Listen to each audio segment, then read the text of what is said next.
Apakah boleh orang berzikir dengan berjamaah? Nggak ada contoh.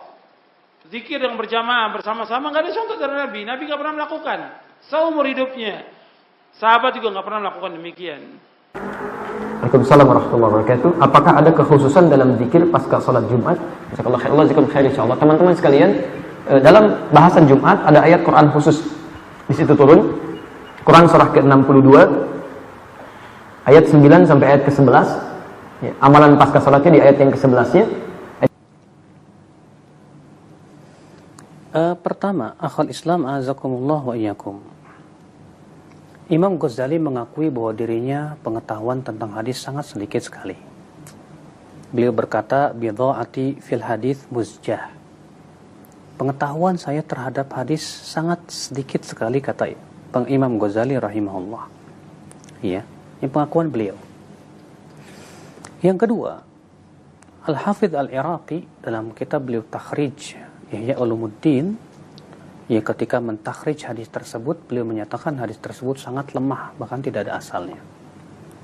Doa berjamaah sehabis sholat, apakah ada dasarnya Pak Ustaz menurut Al-Quran? Menurut Quran dulu. Qad ujibat da'watukuma, kalian berdua berdoa. Kuma, kalian berdua. Siapa nan berdua kok? Nan pertama Nabi Musa berdoa. Nan kedua Nabi Harun di belakang. Ya Allah, tolonglah kami dalam menghadapi Fir'aun. Amin. Saudara yang berbahagia, bagaimana sebenarnya secara dalil membaca Al-Fatihah 7 kali, An-Nas 7 kali, Al-Ikhlas 7 kali? Apakah ada? Ini ada di dalam kitab Al-Yawm wal Laylah.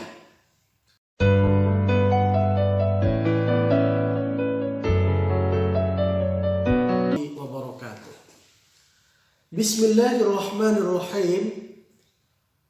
Allahumma salli ala Muhammad wa ala sayyidina Muhammad. Tibbil qulubi wa dawaiha wa afiyatil abdani wa shifaiha wa nuril absari wa diyaiha wa ala alihi wa sahbihi wa barik wa sallim. Saudara yang berbahagia, kalau kita melihat praktek amaliyah, ubudiyah di kalangan umat Islam terbagi dua. Di dalam amaliyah setelah sholat Jumat, ada yang senyap, doa sendiri-sendiri, oke, tidak masalah. Ada juga yang setelah sholat Jumat, imam-imam, khotib-khotib, termasuk di kampung-kampung itu, Al-Fatihah, Al-Fatihah, sampai 7 kali.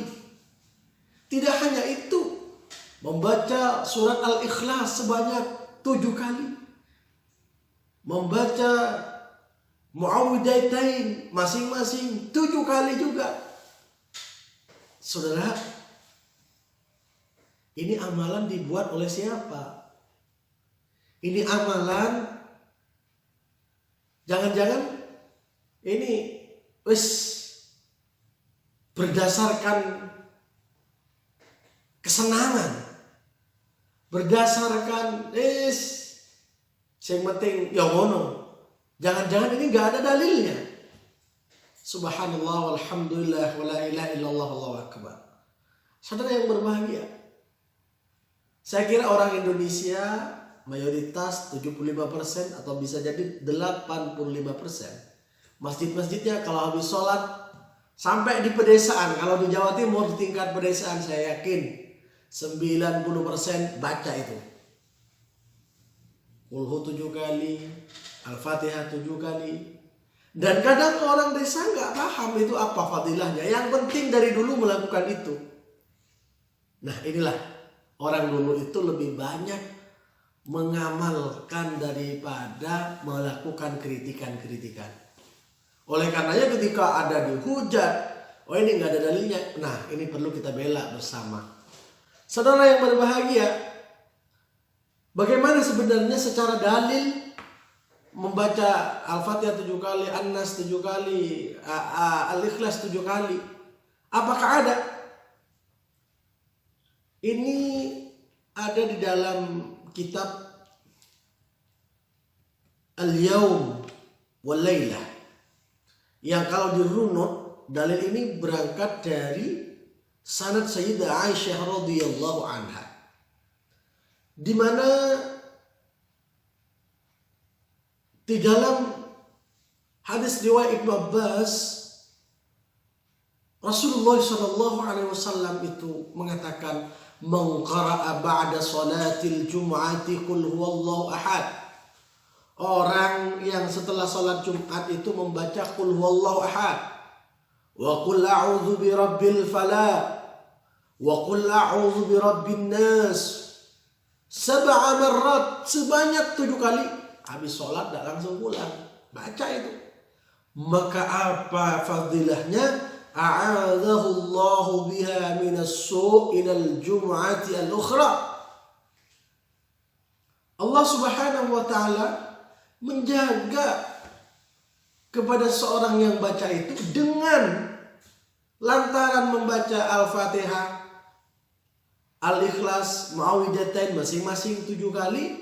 Menjaga dari apa? Minassu ilal jum'ati al-ukhra. Menjaga daripada kejelekan-kejelekan hingga sampai pada Jumat yang akan datang. Nah, ini kan dalil yang luar biasa. Di Ahlussunnah wal Jamaah diamalkan terlebih dahulu. Sampai orang gak paham dalil, yang penting mengamalkan. Ini sebenarnya ada dalilnya. Fadilahnya jelas. Oleh karenanya, mari Ahlussunnah wal Jamaah dimanapun berada, amalkan amalia yang sudah menjadi tradisi-tradisi di zaman-zaman terdahulu yang tentu ada kesesuaian dengan dalil-dalil yang sahih. Bagi Anda yang tidak mengamalkan itu, ya tidak masalah. Itu hak masing-masing. Demikian saudara, insya Allah manfaat dan barakah. Assalamualaikum warahmatullahi wabarakatuh.